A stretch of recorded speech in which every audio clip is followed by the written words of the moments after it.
Só para falar aqui, o verbo fiscalizar, dando um rápido Google aqui no dicionário, diz aqui, transitivo direto, verificar se algo está ocorrendo como fora do previsto, vigiar, observar atentamente, examinar, verificar.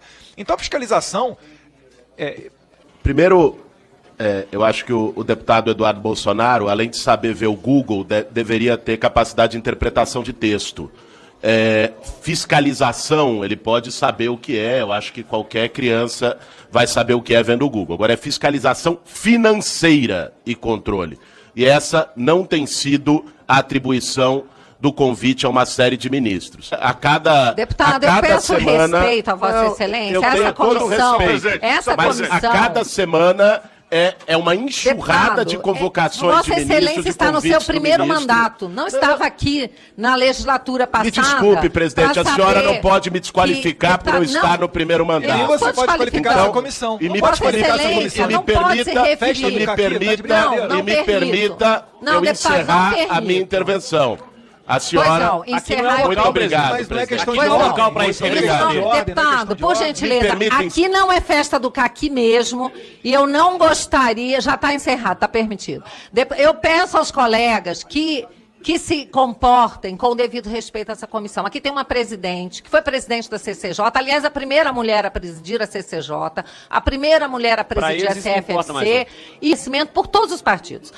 A pertinência temática a gente vai ver na segurança pública, que obviamente faz-se referência à segurança, dentre outras comissões assim por diante, direitos humanos e etc. Agora aqui, querer restringir, sem ter qualquer fundamento fático, isso não faz qualquer sentido, né? Nós nos autorretaliarmos, nós aqui reduzirmos o nosso poder, o nosso trabalho, com base em nada. Até porque, se a gente olhar os últimos 4 anos, quando nós éramos governo e o PSOL era oposição, diversos ministros a todo momento eram chamados aqui, às vezes até por tweet em rede social. Então não faz qualquer sentido e eu apelo para que os deputados não apoiem essa questão de ordem, até porque nós estamos na Comissão de Fiscalização Financeira e Controle. Obrigado, presidente.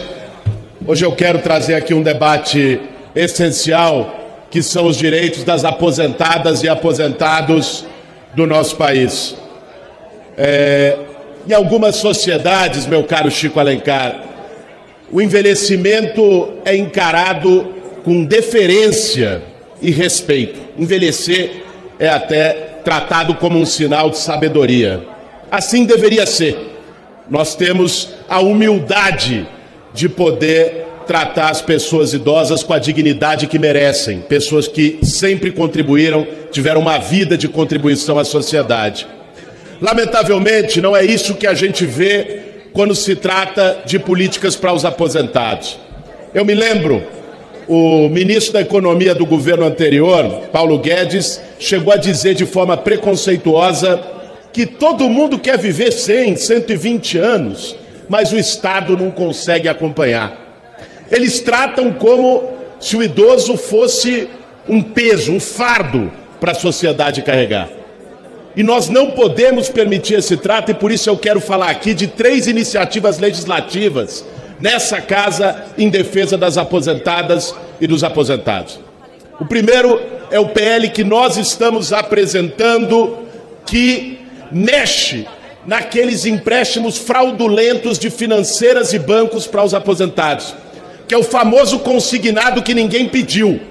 De repente o aposentado vê que caiu um recurso na sua conta, sem ele ter assinado o contrato, sem ele ter pedido, e começam a cobrar as parcelas com juros escorchantes no mês seguinte. Para ele poder desfazer aquilo, é uma burocracia, é um trabalho, horas no telefone esperando ter que ir até a sede da financeira. Pelo nosso projeto de lei, quem fizer um empréstimo consignado irregular para algum aposentado, a financeira vai ter que deixar aquele valor sem restituição para o aposentado.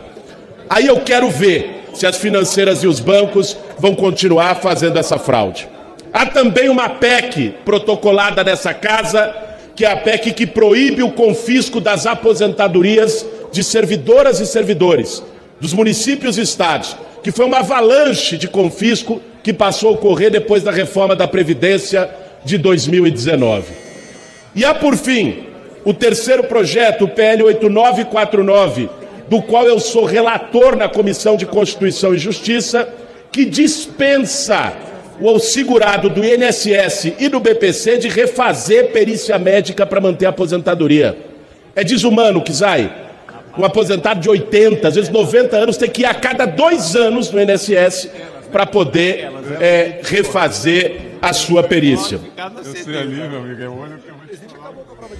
Então, concluir. O nosso relatório vai ser pela aprovação desse projeto. Os aposentados têm que ser tratados não como número, em planilhas, mas com dignidade, como pessoas que contribuíram para a sociedade e podem contar com o nosso mandato e com o PSOL nessa batalha. Obrigado, presidente. Para o Projeto de Lei número 2120/2022 institui o Dia Nacional em Memória das Vítimas da Covid-19. E aqui é autor o deputado Pedro Kissai, e entre outros. O projeto acima, em epígrafe, de autoria do deputado Pedro Kissai, institui o Dia Nacional em Memória das Vítimas da Covid-19, a ser celebrado no dia 12 de março de cada ano. E o Chico? A data 12 de março foi escolhida em homenagem à primeira vítima fatal da Covid no Brasil, Rosana Aparecida Urbano, que faleceu nesse dia no Hospital Municipal Dr. Carmino Caritio, na Zona Leste de São Paulo. Em sua justificativa, o primeiro signatário da proposição, o deputado Pedro Kissai, aqui presente, afirma: memória, em certo sentido, é uma repetição, mas repetir é o imperativo para a elaboração. Não se elabora no silêncio do esquecimento.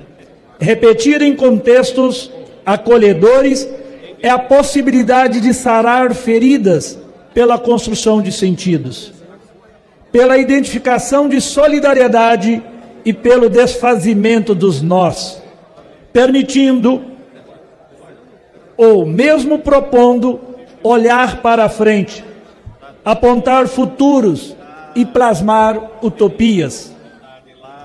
Na forma do despacho da presidência, a proposição foi distribuída às comissões de Cultura e de Constituição e Justiça e Cidadania, incumbindo a este último colegiado se pronunciar sobre a constitucionalidade e juridicidade da matéria na forma do artigo 54, inciso 1 do Regimento Interno da Casa. A Comissão de Cultura aprovou a proposição nos termos do voto da relatora naquele colegiado, a deputada professora Rosaneide. O regime de tramitação da matéria é o de urgência, na forma do artigo 155 do Regimento Interno da Casa, e a proposição será assim apreciada em plenário. É o relatório. Passo, então, ao voto, senhor presidente, que é também curto. Cabe a esta Comissão de Constituição e Justiça e de Cidadania se pronunciar sobre a constitucionalidade, juridicidade e técnica legislativa das proposições na forma do artigo 32, inciso 4, a linha A, do Regimento Interno da Câmara dos Deputados.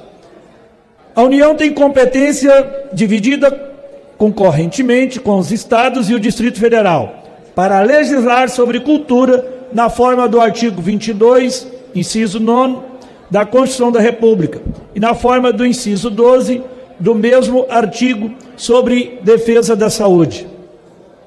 A matéria se insere nas atribuições normativas do Congresso Nacional. O projeto é materialmente constitucional. Quanto à constitucionalidade formal, não há óbice à iniciativa de parlamentar na matéria do projeto aqui examinado. No que toca à juridicidade, observa-se que o projeto não transgride os princípios gerais do direito, que informam o sistema jurídico pátrio. Eis porque é jurídico. No que concerne à técnica legislativa, a redação, conclui-se que se observaram na feitura da proposição as imposições da Lei Complementar número 95 de 1998, sendo desse modo o projeto de boa técnica e de boa redação legislativa. Haja visto que se acaba de expor, voto então pela constitucionalidade, juridicidade e boa técnica legislativa do projeto de lei número 2120 de 2022. Este então é o nosso voto e parabenizo o deputado Pedro Kissai pela iniciativa e todos que signatários.